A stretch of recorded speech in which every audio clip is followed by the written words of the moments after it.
Hello guys, it's me Hamzain, you are watching H T D X. क्या हाल चाल है जी? आप सबके ठीक ठाक हैं? उम्मीद करता हूँ खैर खैरियत से होंगे। तो आज नज़रों के सामने से एक वीडियो गुजरा जिसका टाइटल है जनाब, भारत नहीं डाल रहा घास, कौम दाने दाने को मोहताज। तो अब देखना पड़ेगा कि यकीनन बात तो पाकिस्तान के बारे में ही होगी। जैसे आप जानते हैं कि पाकिस्तान में आजकल जो हालात हैं, फ्लड की वजह से और ज़्यादा हालात ख़राब हो गए हैं। एग्रीकल्चर सेक्टर पूरा तबाह हो गया है और उसकी वजह से शॉर्टेज होने वाली है फूड चेन की। तो देखते हैं वीडियो को। उससे पहले हमारी रिक्वेस्ट है, आप चैनल को सब्सक्राइब ज़रूर करें जी। और हम वीडियो देख के देते हैं अपना ओपिनियन। तो स्टार्ट करते हैं, 3 2 1 एंड गो। एक कड़वी गोली सी लेकिन निगलना पड़ती है। पाकिस्तान का मौजूदा मुआशी ढांचा और मुआशी निज़ाम नहीं चल सकता, ये एक यूनिवर्सल ट्रुथ है। तो ये भारत के साथ ट्रेड करने में क्यों इमरान खान साहब जो हैं वो डर जाते हैं? और जिस तरह की अभी क्राइसिस से हम गुजर रहे हैं और इस क्राइसिस में जिस तरह बीमारियों ने आना है और आ गई हैं और उन्हें फूटना है। हमारे पास तो अभी वेजिटेबल्स है ही नहीं, हमारे पास तो अभी खाने-पीने की चीज़ें कम हैं, उससे तो हमें मेरा नहीं ख़्याल कि हमारे बिज़नेसमैन को कोई नुकसान होगा। बल्कि लोग जो भूखे हैं उनके पास खाना पहुँचेगा अगर हम इंडिया से ट्रेड करते हैं। लेकिन कहीं न कहीं जाकर यही होता है कि जी अगर हम इंडिया के साथ ट्रेड शुरू कर देंगे तो फिर इसका मतलब है कि बाकी के टर्म्स भी बेहतर हो जाएँगे। फिर हमारे जो फ़ौज का फंड है वो भी हमें बजट जो है वो भी कम करना पड़ जाएगा कि जी अब तो हमें कोई डर खतरा ही नहीं है कि भारत कुछ कर देगा, इसलिए कि अब तो ट्रेड है और बातचीत हो रही है और सिर्फ ट्रेड तक तो बात नहीं रुकेगी। उसके बाद ज़ाहिर है कि और बेहतरी होगी आपस में जो डायलॉग्स टूरिज़्म होंगे और हो बढ़ेगा, सकता है कि और स्पोर्ट्स में मज़ीद बढ़ेगा, टूरिस्ट वीज़ा और इकोनॉमिक इस किस्म की चीज़ें भी म्यूचुअल ओपन एक होना दूसरे शुरू को हो जाएँ। सपोर्ट और होगी। कश्मीर का इश्यू जो है वो तो कभी सॉल्व होने वाला नहीं है, वो तो हमने ज़िंदा रखा हुआ है और हमने इसीलिए ज़िंदा रखा हुआ है कि हमें उससे कमाई करनी है। और वो एक कमाने का बिल्कुल ठीक ज़रिया बात है। कर जिस रही है दिन आरज़ू, कश्मीर का इश्यू इसमें तो सॉल्व कोई वो हो नहीं है। गया, उस दिन तो पाकिस्तान में बहुत से लोगों की दुकानें बंद हो जाएँगी। फिर वो कहेंगे अब हम क्या एग्जैक्टली करें, अब हम किसके नाम से जो है वो पैसा बटोरें, जो जगह-जगह यहाँ पे बॉक्सेस भी लगे होते हैं मार्केट्स में।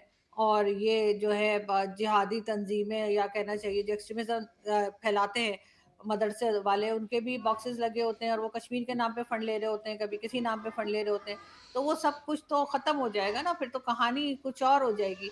तो ऐसा तो कोई नहीं चाहेगा और ज़ाहिर है उससे ये कमा रहे हैं, बड़ी-बड़ी गाड़ियाँ इनकी, बड़े-बड़े घर, इनके ट्रिप्स और सब कुछ उसी पैसे से चल रहा है।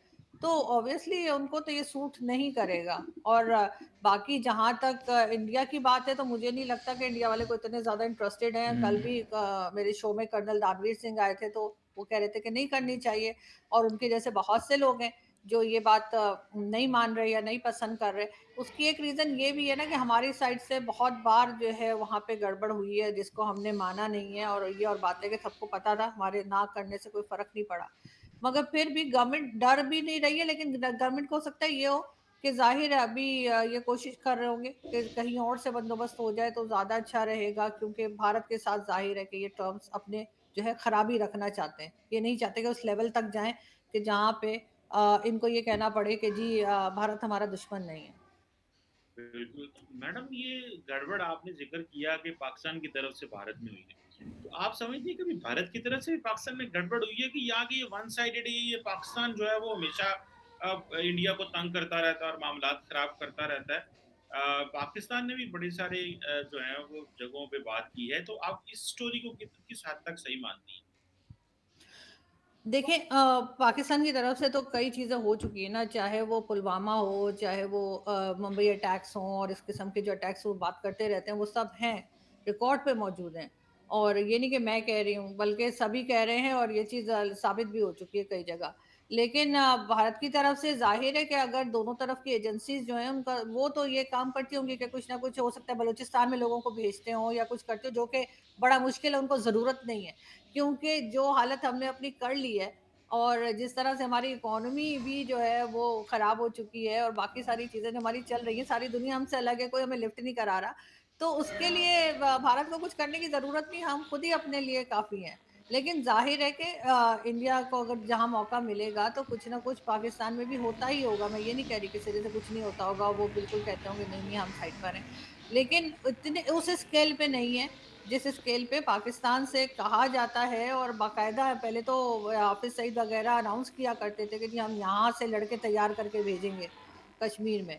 तो पता नहीं कश्मीर का फोबिया इनका कब खत्म होगा। क्या इनको जो है वो पूरा मुल्क इन्होंने जो है कश्मीर के पीछे पूरा मुल्क का बेड़ा गर्क करके रखा हुआ है कश्मीर के लिए। भाई आप पहले इधर तो कुछ ऐसी चीजें कर लीजिए ना कि वहां से जो कश्मीर के लोग हैं वो अट्रैक्ट हो इधर, कि जी यहाँ तो बड़ा कोई दुबई या पता नहीं पेरिस बना दिया है कि वहां से लोग कहें कि हाँ जी हमने पाकिस्तान के साथ जाना है।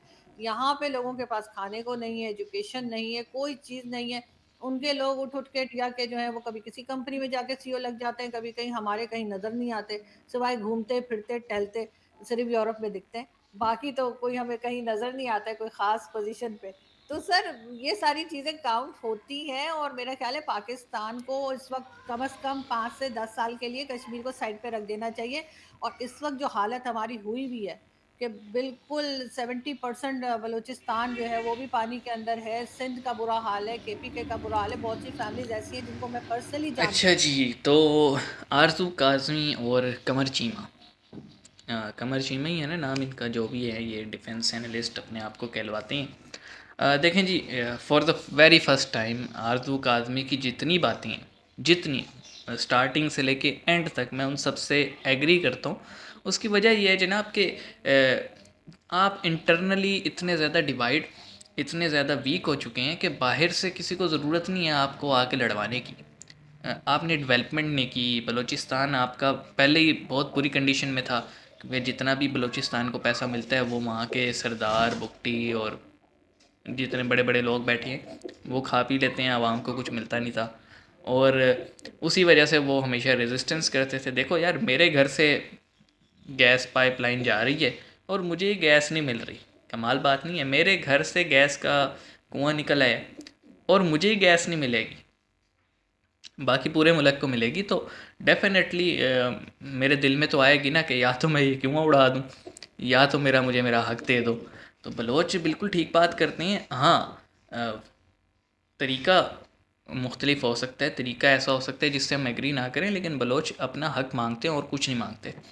अच्छा, दूसरी बात कि जैसे आरजू ने कहा कि अगर हमारे और इंडिया के दरमियान यार डिफरेंस ही क्या है, अब तक 4 जंगें हुई हैं, एक 3 फुल स्केल और एक आधी कह लो कि लिमिटेड वॉर था। तो चारों किस पे हुई थी? कश्मीर पे। कश्मीर देखो, कश्मीर एक ऐसा कॉन्फ्लिक्ट है जो कि अब ठीक हो ही नहीं सकता। ग्राउंड रियलिटीज़ इतनी ज़्यादा बदल चुकी हैं।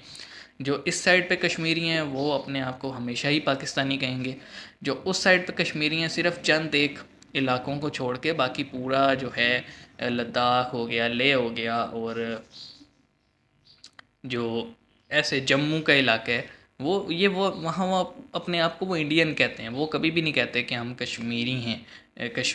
कश्मीरी तो नहीं, पाकिस्तानी हैं। तो जस्ट हमें लेट गो करना चाहिए। एक वैली के चक्कर में जस्ट जो है ना, हमने इतनी बड़ी सफ़ेद हादी वाली फ़ौज बना ली है कि जिसको पालने के लिए आवाम की डेवलपमेंट नहीं हो रही, जस्ट हम असले का ढेर लगाई जा रही हैं। और उसका रिज़ल्ट देख लिया ना फिर, कि इतना बड़ा सैलाब आया, आपने डैम नहीं बनाए, आपने 70 साल में डैम नहीं बनाए, आपने 70 साल में इंफ्रास्ट्रक्चर नहीं बनाया, आपने अपनी आवाम की ह्यूमन डेवलपमेंट नहीं की। और फिर देख लें, बाहर से किसी को नुकसान पहुंचाने की ज़रूरत ही नहीं पड़ी, पानी आया और सब कुछ बहा कर ले गया। तो आई एग्री विद आरजू। आप बताएं, आपके क्या व्यूज़ हैं? मेरा तो इसमें है कि आरजू बिल्कुल ठीक कह रही है।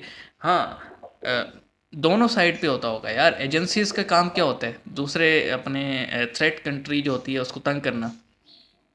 तो अगर आईएसआई वहाँ पे कुछ करती है तो रॉ भी करती होगी, नो डाउट इन डैट। लेकिन यहाँ पे क्या हो रहा है कि आईएसआई के अलावा ये जो जैश ए मोहम्मद हो गया और जमात उद दावा हो गई और 2-3 और हैं कलदम तंजीमें, ये भी तो हैं ना। फिर तो इनको तो आप इंसर्जेंट ग्रुप ही कहोगे ना, टेररिस्ट ही कहोगे। तो ऑफिशियल लेवल पे कोई उंगली हो तो और बात है, लेकिन ये अनऑफिशियली जो मिलिटेंट ग्रुप हैं, ये भी तो है ना। फिर इंडिया तो ऐसा कुछ नहीं कर रहा। तो बहरहाल, आपके क्या व्यूज़ हैं आप हमें बताइएगा। हम आपसे मिलते हैं नेक्स्ट वीडियो में, तब तक के लिए अपना ख्याल रखिएगा, चैनल को सब्सक्राइब कीजिएगा। See you guys in the next video.